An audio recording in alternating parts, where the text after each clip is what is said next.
Hello guys, অনেকদিন পর আজ আবার সদরঘাটে এলাম। হাঁটতে হাঁটতে অনেক কথাই বলতেছিলাম। এখানে দেখলাম যে অনেক শহরের লঞ্চ, এখানে ভাসানচরের লঞ্চ দেখা যাচ্ছে, রাজহংস 10, তারপরে দেখা যাচ্ছে চাঁদপুরের লঞ্চ, আরো অনেক জনগণ। এখানে সদরঘাটে অনেক ফল বিক্রেতা, মানুষ, ভিড়, অনেক জনকোলাহল একটা এরিয়া সদরঘাটে।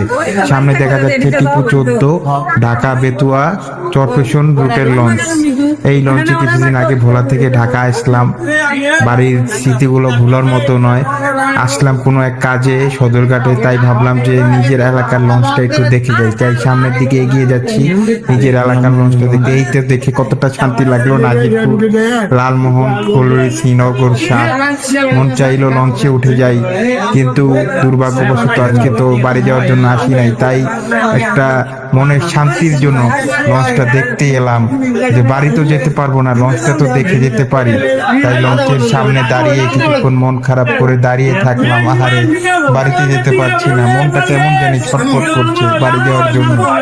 লঞ্চটা দেখে অনেক দুঃখ বিলাসের গান গাইলাম, কি করব।